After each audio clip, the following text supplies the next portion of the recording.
You've been doing pull-ups for years, rows and pull-downs, and your back stays flat, and you want to know why? Simply because 90% of guys pull with their arms, with their forearms, and not with their back. They'll inevitably feel their biceps and forearms, which will get tired.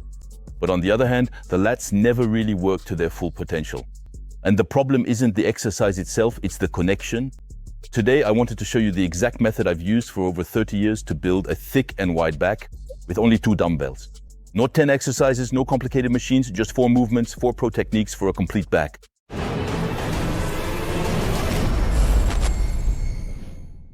"30 seconds. First, to understand what we're targeting, because the back isn't one muscle, it's a group of muscles. You have the latissimus dorsi, or the wings. They're the ones that provide width, the famous V shape.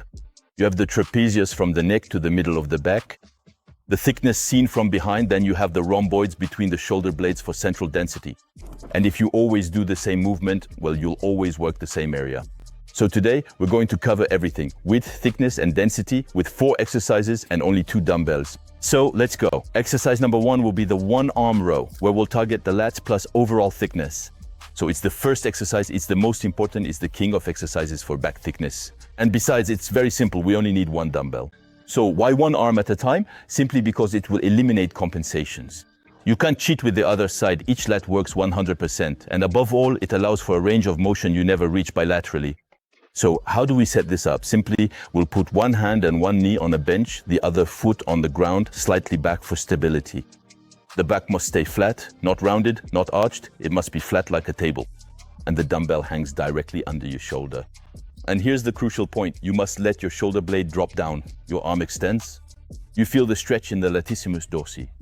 That is your starting position. Before pulling, think about one thing, your elbow. You don't pull the dumbbell toward you. In fact, you pull your elbow toward the ceiling. And that's the secret to deactivating the biceps and activating the back. And for the ascent, you'll pull the elbow toward the hip while squeezing the shoulder blade for 2 seconds. At the top, you pause, you contract the lat for a good second, you must feel it contracting. And then on the way down, slowly over 2 or 3 seconds, you'll let the shoulder blade spread, returning to a full stretch. And every rep starts with a stretch and ends with a contraction. You see, the number 1 mistake is pulling solely with the biceps. Generally, I see that quite often.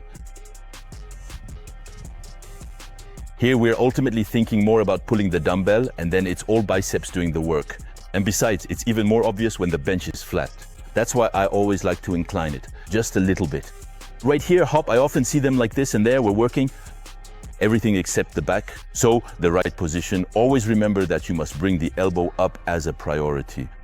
Here, up, we make a very slight arc towards the back. But it's always the elbow that goes up. Now the difference you see here, it's the biceps here. It's the back. The second mistake we often see is rotating the torso to go higher. Your torso must stay fixed. It's your arm that moves, not your body. So the technique we'll use here is peak contraction, which means maximum contraction at the end of the movement.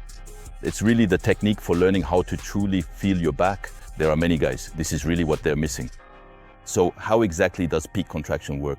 You'll actually start each set with 3 to 4 reps in peak contraction, where you'll really pull the elbow toward the ceiling. And at the top, instead of coming right back down, you'll hold the contracted position, you'll squeeze the shoulder blade even more. And you'll fully contract the lat to the maximum, as if you really wanted to crush it. You count at least 2 seconds, then you slowly lower it back down.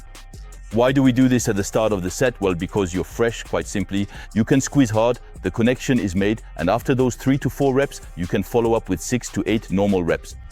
But now, at least you know where you should be feeling the work. So we'll do at least 3 sets like that, and we'll always try to start with our weakest side. Next, we're going to do a second exercise. It's going to be rowing, chest on an incline bench with a supinated grip. Why this variation and why not classic standing rows, you might ask? There are 2 reasons for that. The first reason is that the torso is braced against the bench, so there's 0 stress on the lower back here. You can't cheat either. There's no swinging, there's no momentum, and your back does all the work. And especially if you're over 40 like me and your lower back sometimes hurts, this exercise will change your life. The second reason is that the supinated grip, palms forward, forces your elbows to stay close to your body. And when your elbows stay really close to your body, well, it's your lats that are working and not your traps. So we're going to incline the bench between 30 and 45 degrees. No more. We'll lie face down on the bench, chest at the top, feet on the floor for stability. And the dumbbells will hang below you, arms extended. And here the crucial point is the supinated grip, palms forward, not facing inward. And let your shoulder blades spread apart, feel the stretch in the lower lats. For the pull, you'll pull the elbows toward the hips, keeping them close to the body, not outward, but really close to the body. You'll squeeze the shoulder blades together at the top, and at the top you'll contract strongly, you hold for a good second. And for the descent over 2 to 3 seconds, you let the shoulder blades spread completely. Maximum stretch at the bottom. You're really going to feel an immediate difference compared to classic rowing. It works lower in the back. Now, standing rows are good, but you can cheat, you can swing your torso, you use momentum. Whereas here, your torso is locked and 100% of the movement comes from your back. It's harder with less weight, and that's exactly what we want. So the pro technique we're going to use here is the rest pause. So this is perfect for this exercise because we're stable. We can go to failure in complete safety. So here's how it works. You're going to do your reps until failure. You can't pull a single rep anymore. Cleanly. You're going to set down the dumbbell. You'll stay in position on the bench for 15 seconds. Then you start again and do as many reps as possible. Often you can do 3 to 5 more. Then rest for 15 seconds and go one last time with everything you have left. Just one set, 3 waves, and your back is on fire. So to recap quickly, for the first set, we'll do 10 to 12 reps at a normal tempo. The second set is the same normal tempo, and on the third set, we'll do a rest pause. So we go until failure. Then rest for 15 seconds, max reps, 15 seconds, and max reps. And after these 2 exercises, the lats are already well worked, so now we'll move on to the third exercise, which are dumbbell shrugs. Now the third exercise, shrugs, well, it's the simplest exercise of this session. And yet 90% of guys do it wrong. And the traps are what give you thickness when viewed from behind. It's that mass between the neck and the shoulders. Without developed traps, your back looks flat, even if your lats are strong. So we're just gonna stand up, feet shoulder width apart, dumbbells at your sides here, arms straight. The shoulders should be relaxed downwards. That's the starting position, and that's it. No bench, nothing complicated. The movement should stay simple. We're going to raise the shoulders toward the ears here, so not forward, not backward, no rotation, just straight up. Just imagine you want to touch your ears with your shoulders, and at the top, squeeze, contract your traps as much as possible. Lower slowly, 2 seconds, let the shoulders come all the way down. It's a small movement, but if you do it right, it burns a lot. Now, watch out, once again, the mistake I see everywhere is rolling the shoulders. Some guys go up like this, and then roll their shoulders forward or backward on the way down. It's useless and worse. It can unnecessarily injure the shoulder joint. The movement must be vertical. You go up, you squeeze, you go down, period. The intensification technique we'll use here is super simple. It's the hold at the top. It's a bit like peak contraction, really, but we're going to hold it even longer at the top for 3 seconds in the high position. So we'll raise the shoulders to the top, squeeze, and count. 1, 2, 3, and lower slowly. That doubles the time under tension. The traps respond very well to that. So 10 reps with a 3-second hold at the top, and that's 30 seconds of pure contraction, and then your traps are really going to explode.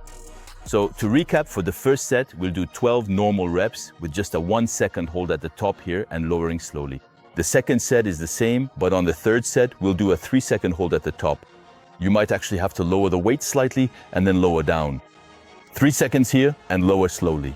And we've reached the fourth and final exercise, which is the pullover. Dumbbell pullover, so this is the forgotten exercise. Not many people really do it anymore, or some do it for the pecs, and that's still a big mistake, because the pullover does something no other dumbbell exercise does. It stretches the lat through its entire length from the armpit to the hip, and as a bonus, it opens up the rib cage. So if you have a desk job posture, the pullover is really your best ally in this case. So we're going to lie on a bench with shoulders well set, holding a dumbbell with both hands by one end, palms against the inner part of the plates, arms extended over the chest, very slight bend in the elbows, and it stays fixed throughout the entire movement. Your elbows must not move.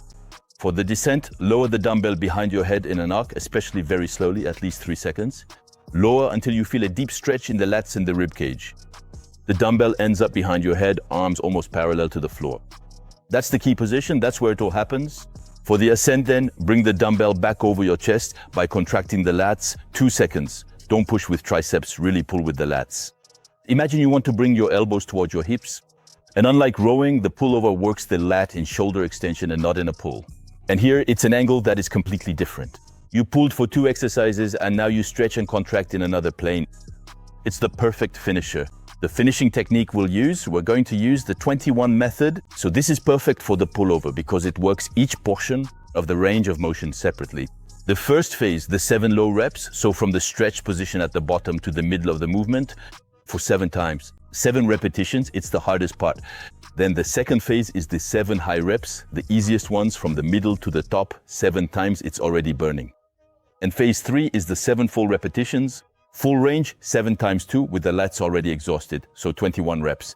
In total, no rest between phases, and at the end, your lats are completely drained. So to recap, for sets 1, 2, and 3, we'll do 12 to 15 reps with a tempo where we'll really slow down the descent to the max. And then on the fourth set, we'll do the 21 method with 21 repetitions in total, 7 low, 7 high, and 7 full. And with that, your back is cooked from width to thickness. Everything has been worked. So there you go, 4 exercises, 4 pro techniques, a complete back. So to recap quickly, the first exercise, we did a 1-arm row that will target the latissimus dorsi and thickness with 3 sets with peak contractions. The second exercise, we did the chest supported row on a bench but in supination to target the lat, especially in the lower part, plus the rhomboids too. And we did the rest pause technique on the third set. The third exercise, we did the shrugs, so dumbbells to target the upper traps, with 3 sets of 12 reps with the 3-second hold at the top on the last one. And the fourth exercise then, which was the pullover dumbbell, which targets the lat, especially on the length, plus the thoracic expansion, with 4 sets. And on the last one then, the 21 method. So if you do this session with dumbbells only, I advise you to do 2 sessions per week with 72 hours minimum between each session. The total time for a session like this is 35 to 40 minutes. It's the largest muscle group in the upper body, so it really deserves this amount of time. Before finishing, I'll recap 3 errors that sabotage your results. The first error is pulling with your biceps only. If you feel your arms more than your back every session, there's a real problem. So the solution is to focus on your elbows, not your hands or the dumbbells. The elbow pulls and the hand follows. The second error is wanting to go too fast. You do your reps at full speed, the dumbbell bounces, you use momentum, it bounces at the bottom basically, it doesn't work. The solution is a 2 to 3 second descent. It's in the negative phase that the muscle is built. And the third error is forgetting the traps. Also because you often do rows, you do pull downs, you do more rows, but never shrugs. And as a result, you have decent lats, but your traps are non-existent and so your back is incomplete. So there you go, that was 4 exercises, 4 pro intensification techniques with only 2 dumbbells and a bench. That's all you need to build a thick, complete back. So if you want this session directly on your phone, with all my other complete programs sorted by goal, you can download my app Metamorphics. The link is in the description. Remember to subscribe to the channel. If this content helped you or brought you value, it helps me grow the channel and create even more videos like this one. And tell me in the comments, what is it? Your weak point on your back, is it width, thickness, or traps? All right, see you in the next video. And in the meantime, don't give up. Bye.